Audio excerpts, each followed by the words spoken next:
Tá bom.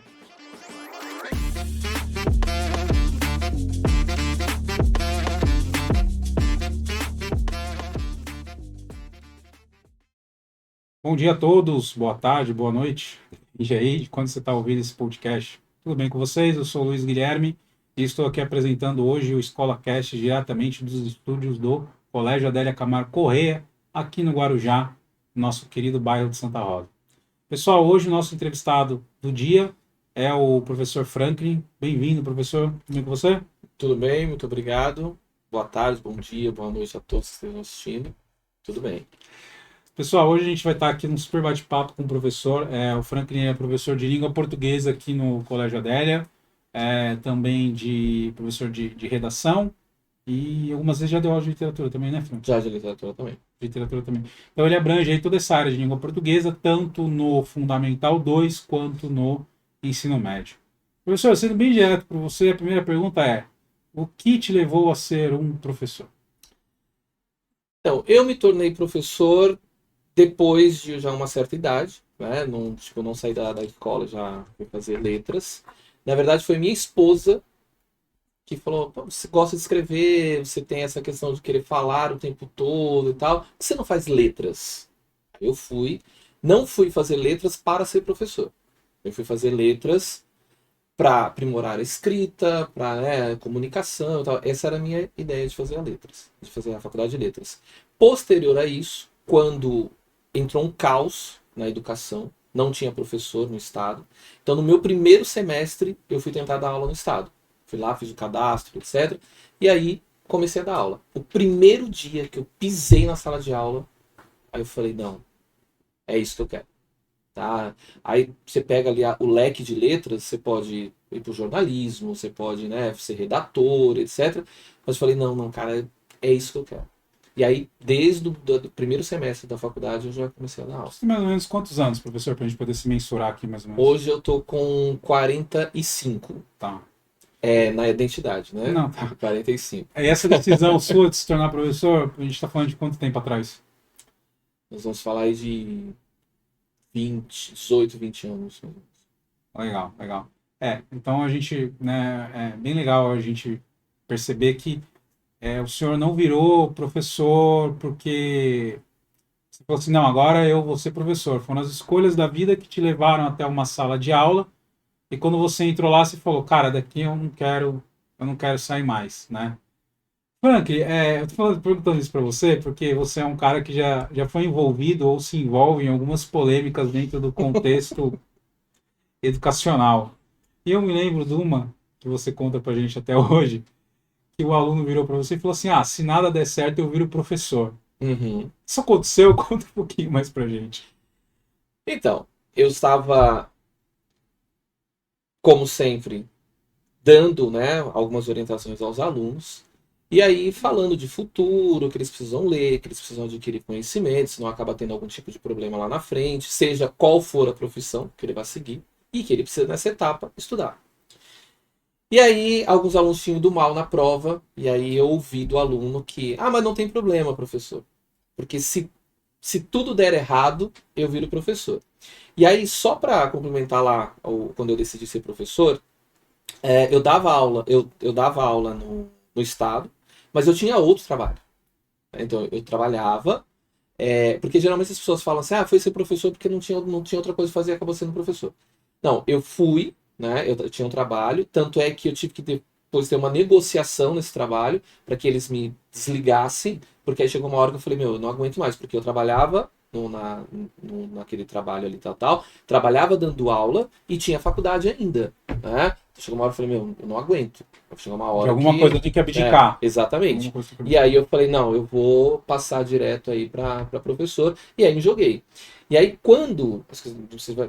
o Adélia foi uma das coisas que eu tive aqui no Adélia 3 vezes.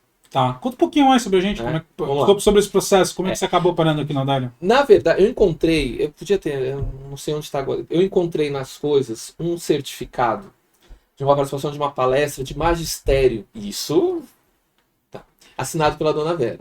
Não, legal, você pode depois enviar esse documento, o Mateuzinho aqui, nosso editor aí do podcast, ele coloca Coloca ali na... coloca ali, não tem problema.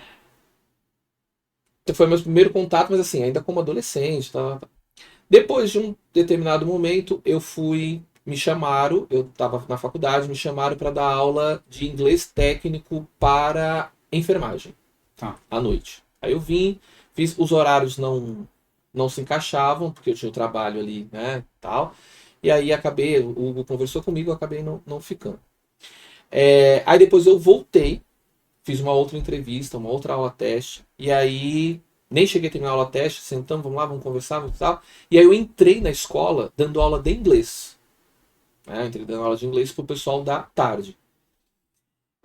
Depois de um determinado momento, algum professor de português estava saindo da escola, tá? E aí eles falaram, você quer pegar as aulas de português? Aí eu fui, né, ampliei ali, peguei as aulas de português e aos poucos eu fui deixando as aulas de inglês porque eu percebi que o foco meu mesmo era a própria língua portuguesa. Aí eu comecei ali meia dúzia de turmas, tal, só no período da manhã. Aí depois eu passei para tarde com português, aí passei para E noite, hoje praticamente passa quase manhã, tarde e noite aqui, né? o tempo Só dando todo, aula. só o tempo todo na escola. Então, tanto é que às vezes algum pai que é professor, como que eu te encontro na escola? É só estar lá, legal. Hora que Né? abrir a escola, você Hora pode que ir lá. abrir, a hora que fechar, eu tô lá. Exatamente. Legal, legal. Franklin, uma outra coisa que eu queria conversar com você, eu te considero assim um especialista na área de produção textual ou a famosa redação aí que os alunos fazem, né? Tanto é que a gente já ministrou alguns cursos de redação aqui para os alunos e tal. E tem uma curiosidade sobre você que eu acho interessante, que assim, você também você é um cara que não expõe muito ela e tal, mas que você já participou da banca de correção das redações do Enem. Poderia contar pra gente um pouquinho mais sobre essa experiência? A gente está discutindo sobre ela? Então, a correção do Enem ela tem um preparatório gigantesco antes, né? Meio que sigiloso ali, você não pode ter envolvimento com o Enem, assim, de pessoas que vão participar do Enem, tá?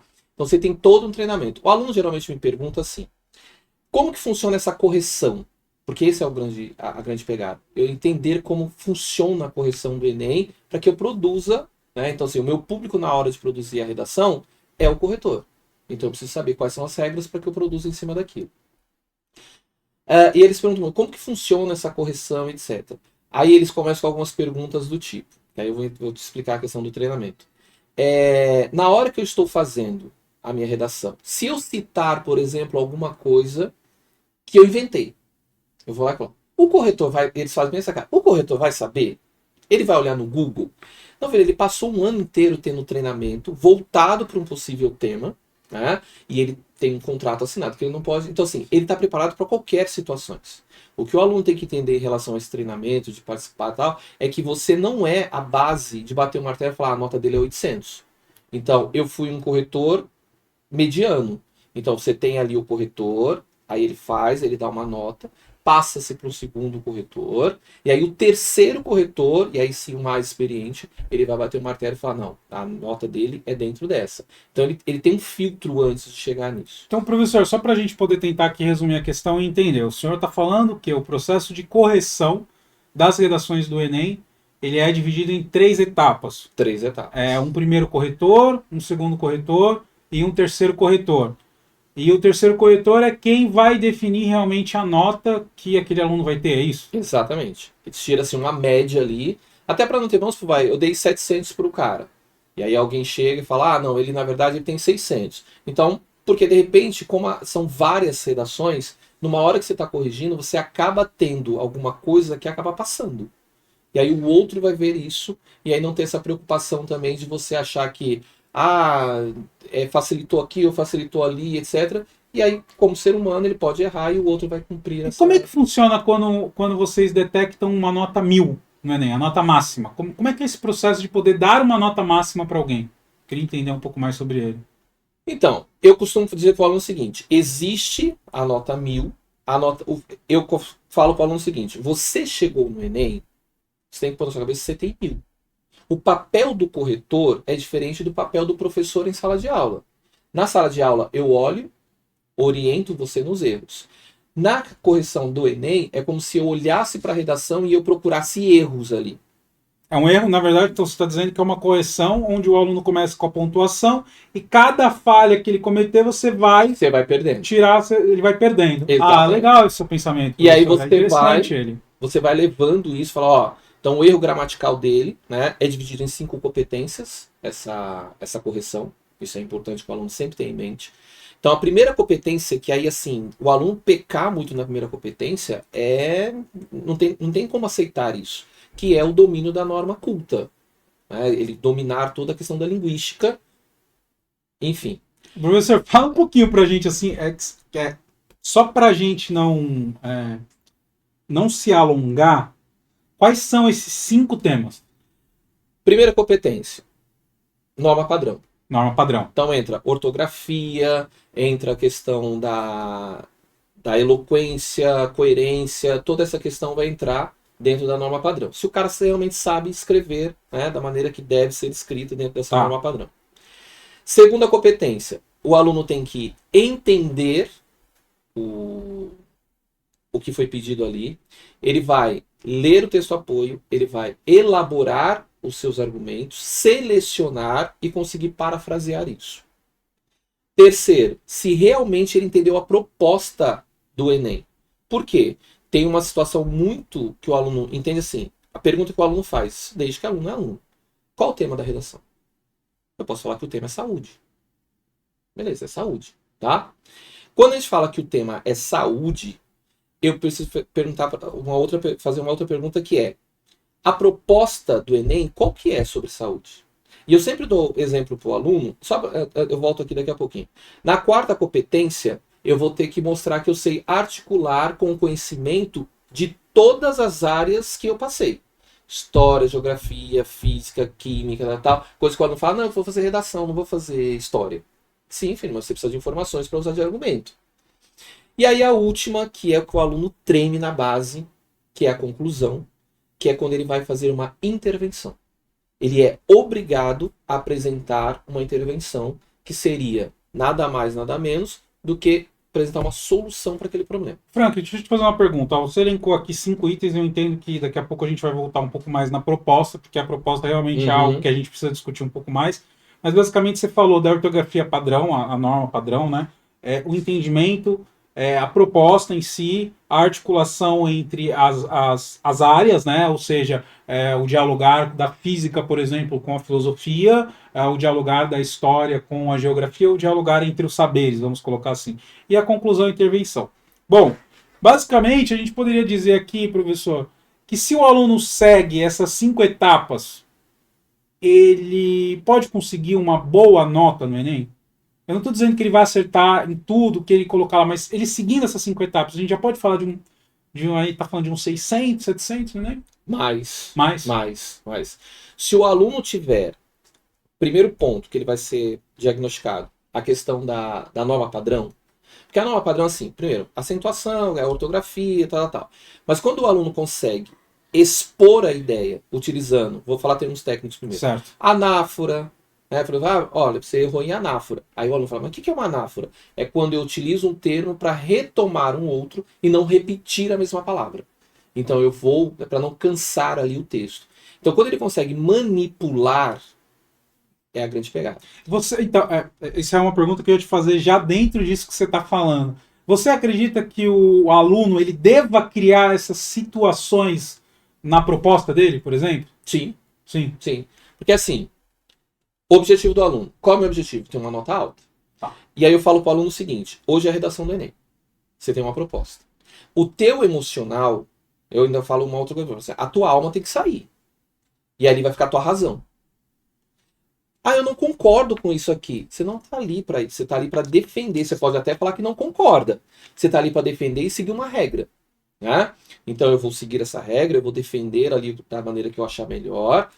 Mas eu tenho. Ah, mas eu queria escrever assim. A regra te permite escrever assim? Não, não permite. Né? Porque não estou escrevendo no meu Instagram, não estou escrevendo tal. Então você vai seguir essa regra. Conseguiu a nota? Lá na frente, se você quiser parar para discutir o assunto, achar que não, que sim, tal, tal, é uma outra coisa. Gente, ó, pelo amor de Deus, eu vou fazer uma intervenção aqui como professor agora de filosofia, de história. Eu falo isso para meus alunos, professor. eles acham que a gente está brincando. Mas eu falo para eles, a sua opinião não importa. E a gente fala isso para o aluno, parece que a gente está ofendendo o aluno. Mas quanto mais rápido o aluno entender que a opinião dele pouco importa, e sim como ele vai conseguir trazer argumentos para a opinião que ele está expondo na construção textual dele, é isso que vai estar dando uma nota para ele. Então tem muito aluno que às vezes fala assim, não, mas na minha opinião, pode parar. Sua opinião está baseada no quê? Pode parecer cruel, mas não é. A gente está aqui de frente agora com um professor de produção textual falando exatamente isso. Por quê? Porque o que interessa no final? Interessa você ter a nota. Né? Então muitas vezes eu vejo os alunos falando assim, eu não concordei com o tema da redação do Enem. Peraí, quem é você para concordar ou discordar? Bate um pouquinho mais esse ponto, professor, por favor, para a gente aqui. Quando o aluno vai expor ali a opinião primeiro, ele tem que saber que, eu costumo dizer para ele assim, a opinião que você formou a respeito daquilo, ela vem de um outro ponto.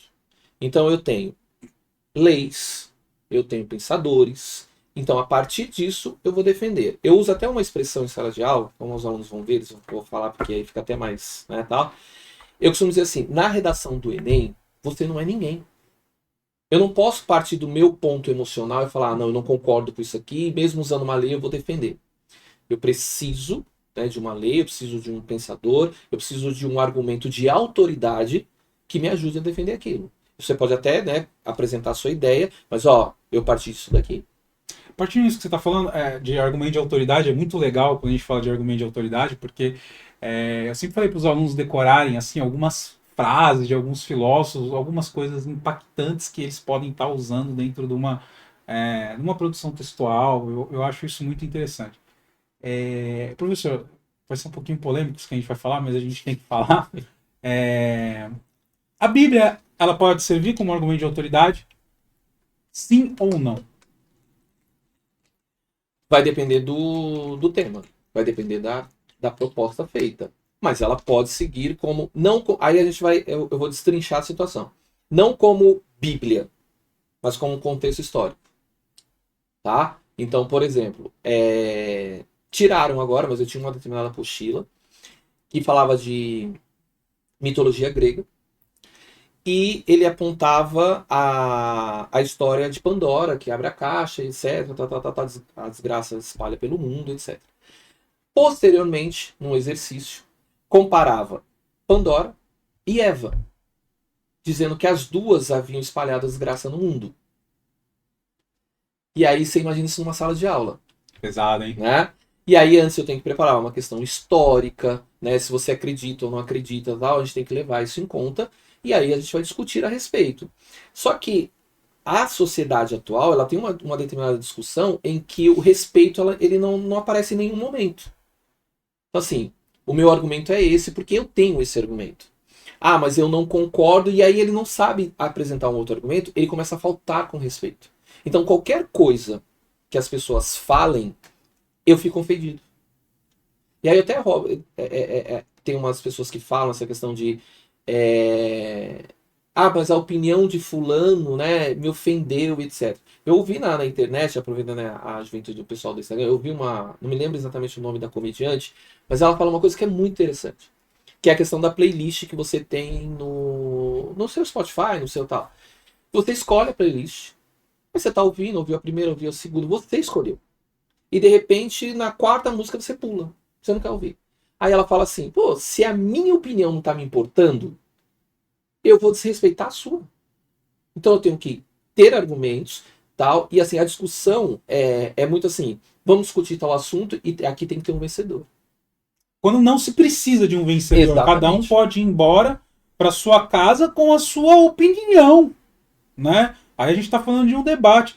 É legal, a gente sempre tem que tocar nesses assuntos, professor, porque quando eu dou aula de filosofia, eu falo para os alunos assim, né? Logo nas primeiras aulas de filosofia, seguinte, vamos distinguir aqui duas coisas.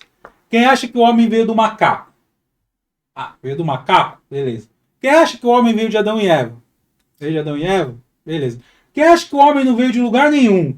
Tá aqui porque tá aqui. Então você já tem ali três opiniões. Eu falo assim, gente, Fulano acha que veio do macaco, fulano acha que veio de Adão e Eva, e fulano acha que não veio de lugar nenhum. Tá tudo bem. Ninguém precisa aqui se matar. A gente pode discutir pontos de visão de cada um, do que cada um acha. Essa é uma discussão válida dentro da filosofia. Mas se a gente ficar simplesmente só discutindo, sem trazer um filósofo, sem trazer um pensador, sem trazer uma argumentação mais forte, fica que se torna um debate vazio dentro do achismo. Né? E eu pergunto essa questão da Bíblia mesmo, se ela pode ser usada como argumento de autoridade. Eu até entendi muito bem o que o senhor falou, assim, de uma forma brilhante, que é você, de repente, usar o contexto histórico bíblico para poder se embasar naquilo. Né? Eu acho que, assim, poderia dar um exemplo bíblico quando a gente vê lá, que a gente fala para Paulo, o Paulo fala para Tito tomar um pouco de vinho. Né? E ninguém entende como que Paulo fala para Tito tomar um pouco de. Como é que pode? O que o pessoal não sabe é que naquela época não existia uma coisa chamada saneamento básico. Então você tomava uma água que era um pouco mais suja, que era uma água mais. Então você tomava um pouquinho de vinho para quê? Né? Era para dar uma limpada no seu corpo mesmo, não é para você ficar embriagado, não é para beber. E isso daí advém o quê? Do contexto histórico da época. Né? Então, assim, o Franklin, aproveitando, e agora a gente mudando um pouquinho, que a gente já deve estar aí, a gente já deve ter feito um terço do que a gente deveria gravar, vamos para a segunda parte. Franklin, o que você acha do chat GPT? Porque deu uma polêmica tão grande aqui com o David no podcast passado, e eu queria a sua opinião. Vou falar no ponto de vista professor de linguagem, tá? Então, assim, quando a gente fala no chat GPT, eu acho que tudo que vem da tecnologia, principalmente a base de pesquisa e tal, eu acho importantíssimo. E aí nós temos que parar para analisar algumas situações. Por exemplo, nós professores, felizmente ou infelizmente, teremos que nos adaptar às situações. Criar situações em que esses recursos possam ser utilizados. Eu acho que o problema da inteligência artificial não está na inteligência artificial. O problema da inteligência artificial está em quem usa a inteligência artificial. Então vamos supor, eu preciso de uma redação. Ou de um texto para fazer uma apresentação e etc. Tal. Beleza. O cara vai lá. Aí ele pede para o chat GPT fazer para ele. Ele faz. Só que se eu não souber digitar o que realmente eu quero, com clareza, tal, o chat GPT ele não tem função nenhuma. Porque ele vai partir do seu pensamento. Ele vai partir da sua ideia e vai te jogar coisas aleatórias e você vai pegar. Se você parar, se ainda fosse assim, criou o texto, eu parei, peguei o texto, li, tal. Não é isso. Ou, olha, eu gostei daqui, mas eu vou dar uma mudada aqui, tal, beleza. Beleza, é válido. O problema é que se pega o produto e se entrega o produto sem conferência. E aí quando eu não consigo expressar a minha ideia enquanto pergunta para o chat GPT, eu não consigo executar isso. Né? E aí entra uma outra situação, né, que é uma questão até de filosofia, que é assim, tem lá a frase, você que melhor para falar, que é a questão de se penso, logo existo. A inteligência artificial está apagando as pessoas. Então assim, eu não penso mais. O que eu quero? Eu quero tal coisa. A inteligência vai, tá. Vai chegar uma hora, será que eu vou continuar pensando? E esse pensamento, será que vai fazer com que eu questione? E aí quando você leva isso pro lado da redação, aí tem um tema, a pessoa fica, eu não entendi o tema. Tá, mas aí mas eu só tenho esse texto apoio? Sim, porque você tem que ter um repertório em volta disso. Ah, mas eu não tenho. Aí você consegue identificar quando o aluno, se ele fizer na sua frente, beleza. Mas se ele faz em casa, por exemplo, você consegue identificar se foi ele que fez aquilo mesmo, ou ele buscou uma informação, você fala, caraca, olha a informação que o cara colocou aqui. Então, assim, umas coisas Então eu vou dar a minha opinião, tá bom? De novo sobre o chat GPT. Falar para quem serve o chat GPT. O chat GPT serve para você que é vagabundo, para você que nunca leu, para você que nunca escreveu, para você que nunca precisou fazer uma planilha, para você que nunca precisou pensar. O chat GPT serve para quem é vagabundo. Para você que é vagabundo, perfeito. Vai lá, usa o chat GPT. Tá? Agora, para uma pessoa que estudou, para uma pessoa que já teve que montar texto, para uma pessoa que já leu, o chat GPT é exatamente isso que o Franklin falou, é uma ferramenta de apoio. Porque muitas vezes, qual é a maior dificuldade, e daí o Franklin pode falar até na área da redação, que a gente tem é de iniciar um texto. É a iniciação, pelo menos para mim, é você estar iniciando. Então, às vezes, eu preciso escrever um texto direcionado aos meus professores. Aí você vai lá, você pode sentar assim, conversar com o ChatGPT. Ó, ChatGPT, eu preciso escrever aqui um texto. Haja como um agente escolar e me ajude a escrever um texto para os meus professores sobre bullying. Aí ele vai te escrever lá, pô, você pega esse texto, você transporta para uma área de texto, você começa a ler o que o chat GPT fez para você, e aí você começa a escrever, né?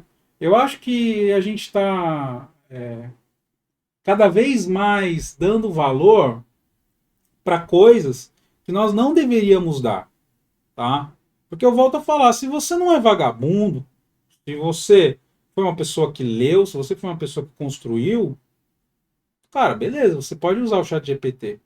E outra, o professor, quando ele fala assim, a gente conhece a capacidade mínima e a capacidade máxima de cada aluno que a gente tem.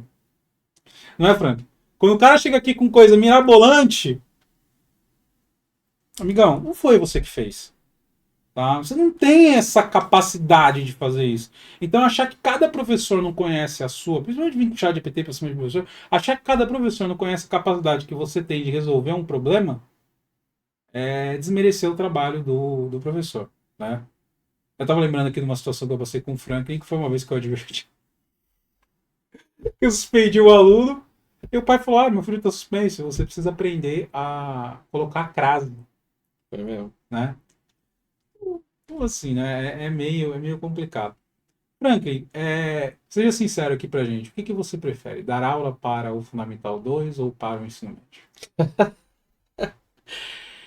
Na verdade, assim, eu não tenho essa distinção de série enquanto conteúdo. Conteúdo, beleza, de falar e tal. O ensino médio, eu tenho uma particularidade com o ensino médio porque a minha forma até de tratá-los é diferente. Tanto é que geralmente o aluno é meu aluno desde o sétimo até o terceiro. Então eles conseguem ver essa transição. Caramba, eu cheguei no ensino médio, o professor já me trata diferente.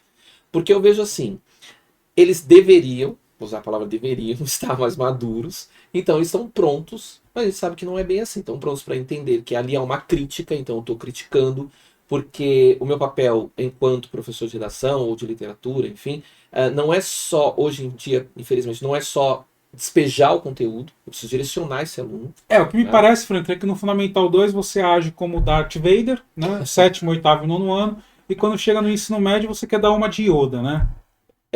Mas ó, hoje teve esse assunto na sala de aula. Porque o pessoal que está no terceiro, eles são meus alunos desde o sétimo. E aí eles falam assim, professor, faz a cara que você faz no sétimo. Eu não sei que cara que eu faço no sétimo, eu sei que eu entro, mas por quê? Porque o sétimo ele entende assim, se você falar algo em que ele acha que tem que fazer a graça, beleza, ele fez a graça, a gente, né, às vezes eu brinco com eles também, tal. Só que acontece, você fala, ok, vamos lá, tal, eles não têm essa... Demora para voltar, né? Eu Demora. entendo o que você tá falando, que eu já dei aula no sexto ano, eu sei como é que é, demora. E assim, o que acontece deles acharem, que né, tem até, inclusive tem umas mães que às vezes vêm conversar comigo e falam, meu filho tá apavorado, etc. Tal. É uma troca de respeito. Se o aluno entrou em sala de aula e ele se comporta e faz aquilo que é orientado a fazer, isso não vai ter problema nenhum durante a aula. Né? Mas o que acontece? Além disso, as pessoas têm que compreender que hoje dar aula é muito fácil. Dar aula. Eu entro numa sala, exponho o conteúdo, explico o conteúdo, você faz a prova e tá tudo ok. Mas dar aula não é só isso mais. Não. Você entra, aí tem fulano que já tá chorando, aí tem o outro que tá mal, que veio pra escola, tá com dor de barriga, mas veio pra escola do mesmo jeito. Aí você orienta, manda pra coordenação. Aí o outro, né, já não quer, hoje eu não tô afim de fazer nada. Aí você tem que, abre o caderno, filho, abre a apostila. Eu não trouxe a apostila. Então você tem toda uma administração em volta que não é só dar aula. Quando você vê uma pessoa falar, você só dá aula. Sim, eu dou aula, administro, né, chamo a mãe, converso, oriento, tal. Então, assim, são coisas que envolvem muito. Então, eu acho assim, se eu tiver, o Fund 2, ele me suga mais do que o médio. O médio, até porque, como eles são meus alunos sempre, quando ele chega no médio, ele já sabe que na hora, o jeito que eu olho para ele, tipo, opa, deu ruim, então eu vou, né? Então, o Fund, ele suga mais, né? Não na questão de conhecimento eles sugam mesmo, eles buscam, tal. Questão Mas energética, né? De energia, já na né? questão É. tipo, ó, fica quieto, senta, eu tô falando de novo, já pedi 3 vezes, tal. Então assim, mas não sou nenhum monstro de, Não, eu acho que né? você age como Darth Vader no Fundamental 2, sétimo, oitavo. Ó, No... eu ouvi de uma mãe, agora não vou expor o nome da mãe, óbvio, tá? Mas meu filho faz futebol, a gente tem mães, né? Acho que o lugar do futebol devia até mudar o nome para Adélia, enfim. E aí a mãe falou assim, nossa, uma vez falaram de você pra mim, eu tive que chamar meu filho e falou assim, meu, quem é esse monstro que dá aula de português, tá? E aí meu filho olhou pra mim e falou assim, não, é um professor super legal e tal, tal. Então, esse é um ponto de vista, não dá pra agradar todo mundo, né? Aí eu não vou usar a citação de Bíblia pra não tentar. Mas assim, não dá pra agradar todo mundo. É, eu tenho, todo mundo fala que o terceiro ano é o meu queridinho. Tipo, vai falar bem. Ah, não, deixa eu falar do terceiro, tá. Mesma coisa, o terceiro os alunos do terceiro são os meus É, queridinhos, amo todos eles, por quê? Só tô dando aula pro terceiro, pô, é mais fácil. e aí, eles são eles são seu queridinho, por isso tá. Então, né, você nunca vai. Mas mesmo dentro do terceiro ano, se há essa afinidade, eu vou encontrar um aluno que ele não tem tanta afinidade comigo. E ele fala, não, eu prefiro tal professor, eu não prefiro ele. Então, assim, é uma questão do professor. Eu acho que o professor, ele precisa ser ele. Tal sala não gosta de você porque você não deixa fazer tal coisa. Então eu vou deixar fazer porque eles vão gostar de mim. Não, eu não tenho que me adaptar a eles têm que. E é uma troca e sempre com respeito, óbvio. É, tem muita gente que às vezes confunde, né? Que acha que a gente tá aqui. Hoje veio uma aluna minha falar assim pra mim, ela falou assim: se você soubesse o que falam de você. Eu falei pra ela, eu falei, não me interessa o que falam, o que deixam de falar de mim. Aliás, não me interessa. Eu tô aqui para dar a minha aula e para exercer o meu papel que me foi ortogado, que me foi dado. Qual é o meu papel? Agir como um vice-diretor escolar, quando eu estou nas dependências da escola, e quando eu estou na sala de aula, agir como um professor. Só do nosso agir, é óbvio que a gente gera polêmica. Por quê? Porque a gente não pode trabalhar para agradar a todos e para que todos se agradem conosco. Senão, certamente, alguma coisa está errada no nosso trabalho. Né? Eu sempre tenho muito medo, como gestor escolar, daquele professor que todos os alunos amam. Pô, peraí. Todos? Tem uma coisa errada ali. Né? A grande maioria tá bom, mas todos amar, eu acho meio complicado, né? Eu gosto muito quando a gente conversa com o David, tá aí o podcast dele passado, né? Porque o David, ele tenta, como ele é um cara da área de exatas, né? Obviamente, talvez um pouco menos humanizado do que os caras de humanas, ele tenta colocar esse limite, né? E talvez ele consiga fazer de uma forma mais fácil do que a gente que trabalha assim dentro da área de humanas, né? Franklin, vou dar uma pergunta para você, direcionada agora para os nossos pais, tá bom? Uhum. Se você tivesse que dar um conselho para um pai do sexto ano, tá bom? Do sexto ano, e ele perguntasse para você agora, né, faltando 7 anos para o filho dele fazer o Enem, o que você e o pai te pergunta, Franklin, como eu posso fazer, ou como eu posso estar auxiliando para o meu filho ter a maior nota possível na redação a partir de agora? O que eu devo fazer? A base é a seguinte: leitura, precisa ler muito. De qualidade, né? Leitura. Nesse primeiro, do sexto ao nono ano, ele tem que ler tudo em relação, né, com qualidade, etc. Tal. Óbvio, tem dois tipos de leitura. Ele tem a leitura que é uma leitura vista por ele como obrigação, que é para adquirir aquele conhecimento e tal, e ele pode ler outras coisas que ele achar que ele tem que ler e tal. Primeira coisa que os pais costumam bater na tecla, eu já conversei com vários pais, diz assim, é que essa geração, eles não leem. Essa geração, ela lê mais do que a nossa geração. A gente falou sobre isso no podcast Né? passado também com o David. Lê muito mais que a nossa geração porque eles têm um acesso de informações. Só que assim, é tanta informação que ele não consegue focar em alguma coisa. Então, primeiro é ler. Outra é criar o ato de crítica do aluno, o aluno expor as ideias, não deixar o aluno reprimir, então assim, né, expor as ideias, tal. E aí uma coisa que me preocupa muito mais.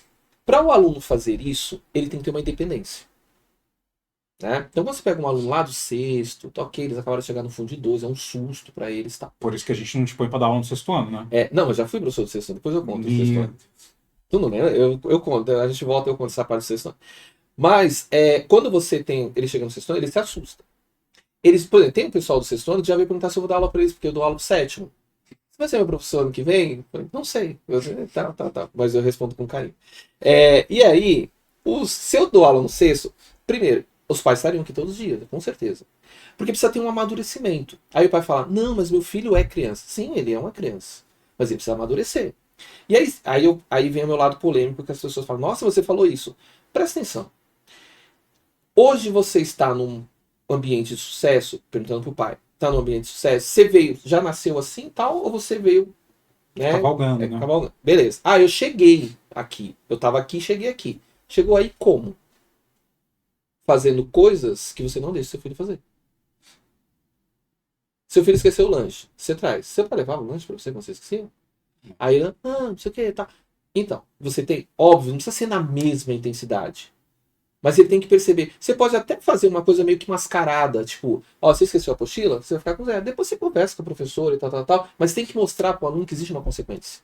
Que toda ação causa uma reação na mesma força, na mesma intensidade.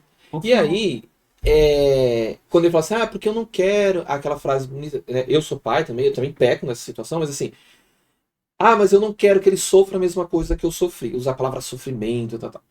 Mas foi assim que você amadureceu.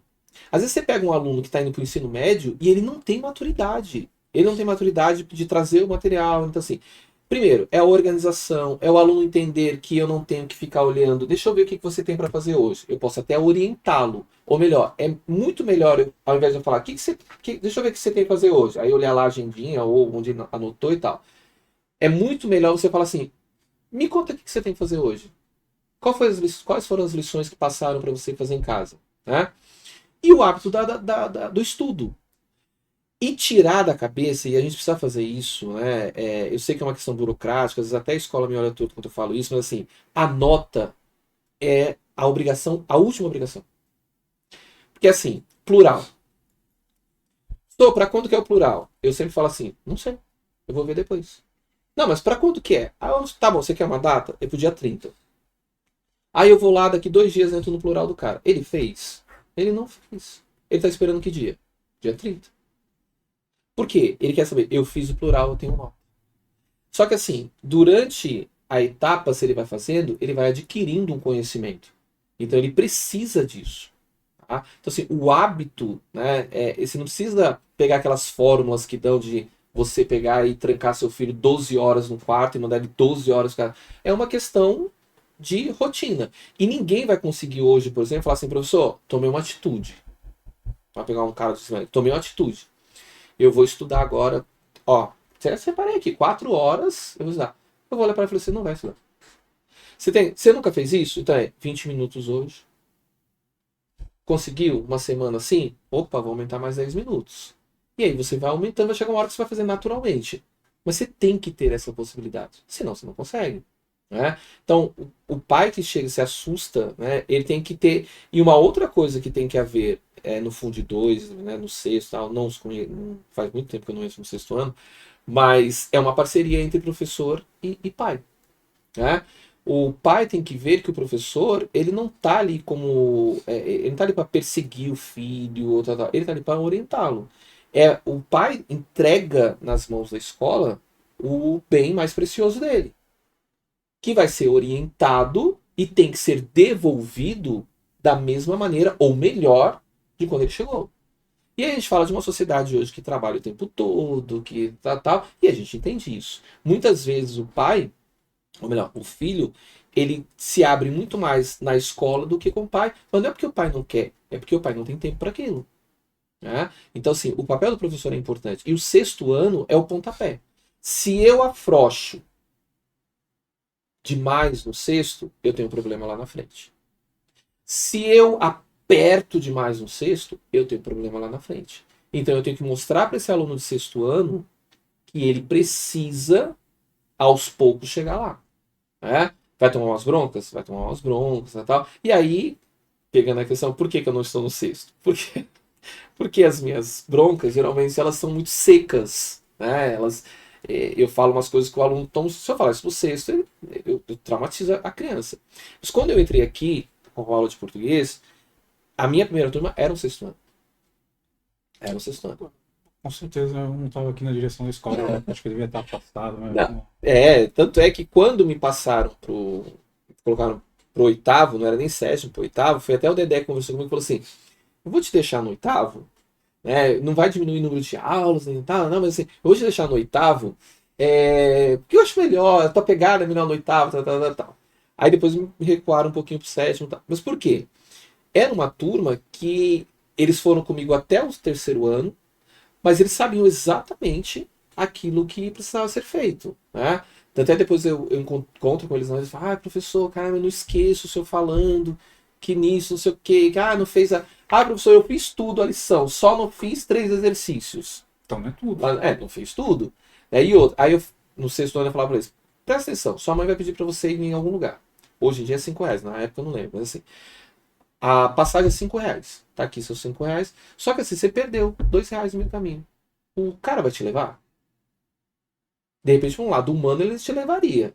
Mas agora cheio de câmera que você tem que passar por baixo da. Ele não vai te levar, né? Então, assim, você não tem o dinheiro todo, você não vai.